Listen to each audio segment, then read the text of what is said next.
বিসমিল্লাহির রহমানির রহিম। অর্থের অধ্যায়ের সর্বাপেক্ষা গুরুত্বপূর্ণ বিষয় হলো অর্থের ফটকা চাহিদা, স্পেকুলেটিভ ডিমান্ড ফর মানি। অর্থের অধ্যায়ের সব থেকে গুরুত্বপূর্ণ ও ইম্পর্টেন্ট হলো অর্থের ফটকা চাহিদা। অর্থের ফটকা চাহিদা বলতে কি বোঝায়? দৈনন্দিন লেনদেন ও ভবিষ্যতের সংকট মোকাবেলা ছাড়াও মানুষ ফটকা কারবারের উদ্দেশ্যে নগদ অর্থ হাতে ধরে রাখতে চায়। দৈনন্দিন যে লেনদেনটা হয়, লেনদেনজনিত চাহিদা, তারপরে ভবিষ্যতে সতর্কতামূলক যে চাহিদাটা হয়, ওইটা ছাড়াও মানুষ ফটকা কারবারের উদ্দেশ্যে নগদ অর্থ হাতে ধরে রাখতে চায়। ফটকা কারবারের উদ্দেশ্যটা কি? ফটকা কারবারের উদ্দেশ্যে যে পরিমাণ নগদ অর্থ মানুষ হাতে ধরে রাখতে চায়, ফটকা কারবারের উদ্দেশ্যে যে পরিমাণ নগদ অর্থ মানুষ হাতে ধরে রাখতে চায় তাকে অর্থের ফটকা কারবারজনিত চাহিদা বলা হয়ে থাকে। পূর্বে আমরা শিখেছি অর্থের লেনদেনজনিত চাহিদা, অর্থের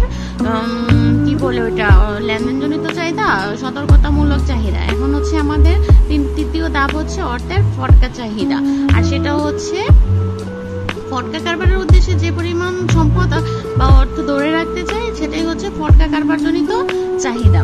যেমন কি বলে, মানুষ ঋণপত্রে টাকা খাটিয়ে কিছু বাড়তি অর্থ উপার্জন করতে চায়। ঋণপত্রে টাকা খাটিয়ে কিছু বাড়তি অর্থ উপার্জন করতে চায়। ঋণপত্রের দামটা কি? সুদের হারে। ঋণপত্রের দামটা সুদের হারের প্রভাবে আসে। ঋণপত্রের দাম বেশি হলে মানুষ ঋণপত্র বেশি ক্রয় করে। ঋণপত্রের দামটা যদি বেশি হয় তাহলে মানুষ, ঋণপত্রের দাম বলতে সুদের হারটা যদি বেশি হয় তাহলে মানুষ ঋণপত্র বেশি ক্রয় করে থাকে।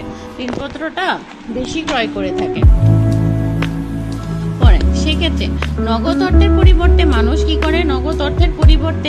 মানুষ ঋণপত্র হাতে রাখে তথা নগদ অর্থের চাহিদা কমে।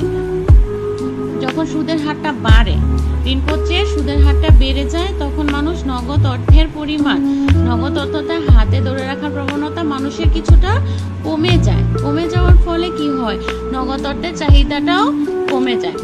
আবার বিপরীত অবস্থায় কি হয়?